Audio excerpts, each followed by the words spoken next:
Bonsoir Madame la Ministre. Je voulais savoir combien il y a eu de libérations provisoires depuis les instructions du Président de la République et est-ce que Monsieur Sonko et Bassirou Diomaye Faye vont être libérés prochainement?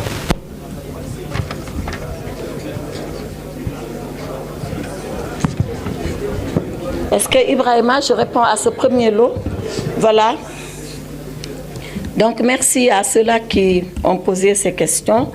Je voudrais d'abord commencer par Mme Maguette Sey de Walf Quotidien, qui dit que j'avais invoqué un blocage pour justifier de la décision de Monsieur le Président de la République de retirer le décret qui convoquait le corps électoral. D'abord, je la remercie. Je vois qu'elle m'a bien suivi et j'expliquais cela à l'époque sur les antennes de la RTS.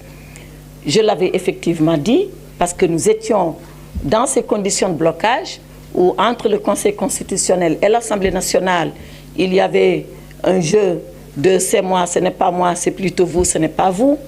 Et le Président de la République, en sa qualité de garant du bon fonctionnement et du bon fonctionnement régulier des pouvoirs publics. C'est une responsabilité constitutionnelle du Président de la République. Or, à l'époque, rappelez-vous, il l'avait dit lui-même, il ne pouvait donner injonction ni à l'Assemblée nationale, qui est un pouvoir souverain, ni au Conseil constitutionnel, qui est aussi un autre pouvoir souverain, et il a décidé de laisser le libre jeu des constitutions, des institutions.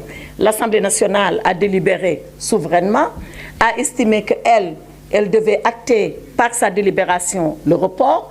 Le Conseil constitutionnel a délibéré souverainement lorsqu'il a été saisi des recours.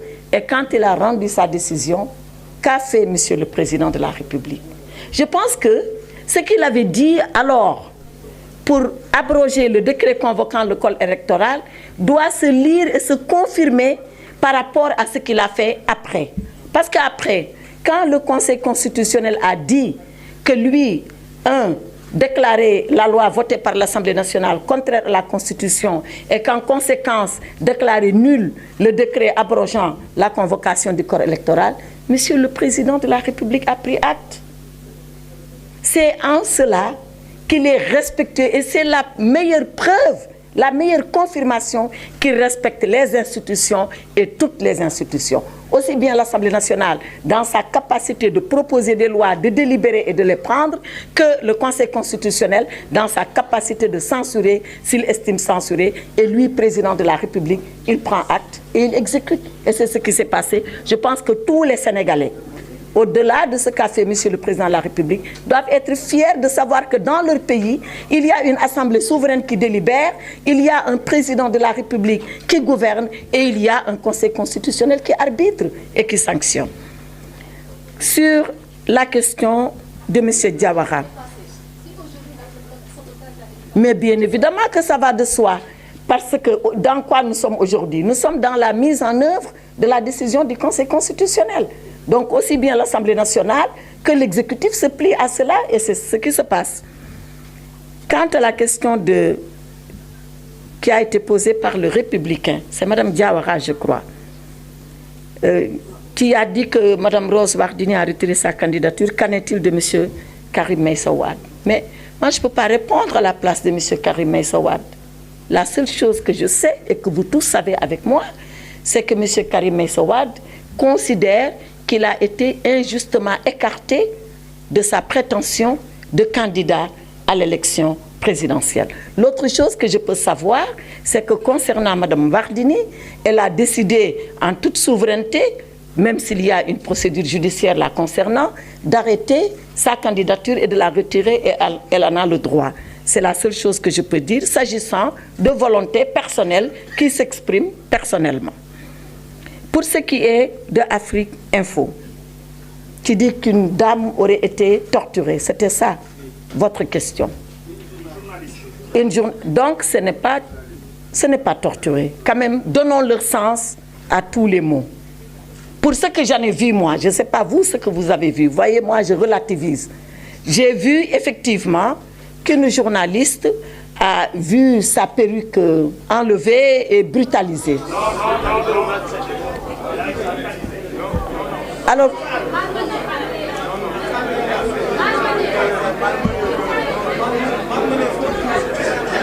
Attends. Merci d'écouter. S'il vous plaît, s'il vous plaît. Je pense que, s'il vous plaît, je pense que j'ai eu la courtoisie, et écoutez bien quand je parle, parce que vous, quand vous me posez les questions, moi j'écoute. Écoutez bien. S'il vous plaît, j'ai eu la courtoisie de vous dire pour ce que j'en ai vu. Est-ce que j'ai tout vu? Est-ce que je n'ai pas tout vu? Je ne sais pas. Moi, je parle de ce que j'ai vu. Vous ne pouvez pas vous m'imposer ce que vous savez, ce que vous avez vu. Sauf si vous me le donnez là, maintenant. Moi, ce que j'ai vu, parce que c'est des images qui ont circulé, j'ai vu qu'il y avait une jeune femme, journaliste, je suis d'accord avec vous, qui a été violentée parce qu'on a tiré sa perruque et on l'a poussée dans un car de police. C'est ce que j'ai vu. Je ne dis pas que c'est ça qui est vrai. Entendons-nous bien.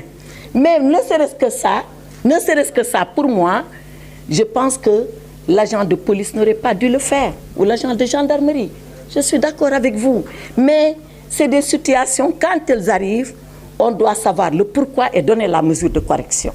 Et je suis convaincue, aujourd'hui, je suis convaincue que la hiérarchie de la gendarmerie ou de la police est en train de regarder ce cas. En tout cas, dans le gouvernement du Sénégal, il faut le savoir, nous n'acceptons pas que les gens soient brutalisés. Encore moins des journalistes, on peut s'entendre là-dessus. Vous venez avec vos badges, vous venez avec vos gilets de journalistes et on vous laisse faire votre travail. Maintenant, il arrive de temps en temps qu'il y ait des incidents. Ce n'est pas la première fois. Ayons la hauteur, et vous et nous, de régler l'incident d'abord, ensuite de le dépasser. Donc, faites confiance au gouvernement, cet incident sera réglé et il sera dépassé et la liberté de manifester va continuer et l'engagement des journalistes à couvrir nos manifestations va continuer. Je vous remercie. Maintenant, et comme je l'ai dit, la torture, elle est bannie au Sénégal. Elle est bannie, elle est condamnée.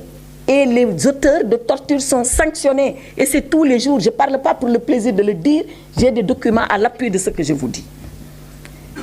Maintenant, notre ami Massali de Libération, qui demande est-ce que l'exilé de retour va être interpellé. La seule chose que je peux dire, c'est que le Sénégal, c'est encore un état de droit. Je viens de vous rappeler tout à l'heure, dans mes propos liminaires, que ceux-là qui ont été relâchés, entre guillemets, ils bénéficient de liberté provisoire. Ils ne sont pas encore définitivement jugés et relaxés. Ils bénéficient de liberté provisoire. Donc c'est pour vous dire que la loi, elle va s'appliquer. Dans quel sens? Je ne sais pas, c'est aux juges qui vont juger de le dire. Par contre, la vocation de tous les mandats d'arrêt au Sénégal, c'est qu'ils s'appliquent et qu'ils soient exécutés, quelle que puisse être la personne. Donc, il y a des mandats d'arrêt qui ont été lancés, ils sont actuellement à la police, les mandats d'arrêt s'exécuteront et après, quand les juges décideront de mesures de clémence ou de bonne compréhension, les juges le feront en toute indépendance. Il ne me revient pas d'apprécier. La seule chose que je peux dire, c'est que la loi a la vocation à s'appliquer au Sénégal et elle s'applique erga omnes à l'endroit de tout le monde. Est-ce qu'il y a une sanction administrative pour abandon de poste? Je ne sais pas ce qu'il en est. Je sais qu'il y a juste un dossier disciplinaire qui relève du ministère de la fonction publique qui lui aussi à son tour appréciera, comme moi le ministre de la Justice, j'apprécie quand il en est question des procédures ou du droit en général. Dernière question, c'est celle qui m'a été posée par le représentant de l'AFP. Qu'en est-il? Est-ce qu'il y a une liberté provisoire qui se prépare pour Bassirou... Madame, vous voulez parler? D'accord. Pour Bassirou Diomaye Faye et pour M. Ousmane Sonko. La seule chose que je peux dire les concernant, c'est que ce que nous sommes en train de faire, comme je l'ai dit, on ne le fait pas de façon massive comme ça, pour notre bon vouloir ou à la tête du client. Nous le faisons, je l'ai dit, parce qu'il y a des dossiers qui s'apprécient au cas par cas en fonction des éléments objectifs qu'il y a dans le dossier. Pour le moment, c'est là où nous en sommes. Est-ce que nous aurons encore un autre lot de dossiers à apprécier objectivement et à voir ce que nous allons faire? Certainement que oui.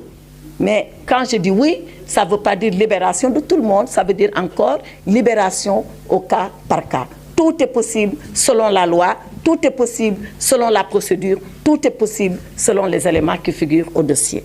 Voilà, je pense avoir répondu aux 5 premières questions. Non, vous demandez la parole et on vous la donne et vous posez la question. On va prendre le deuxième lot de 5 questions.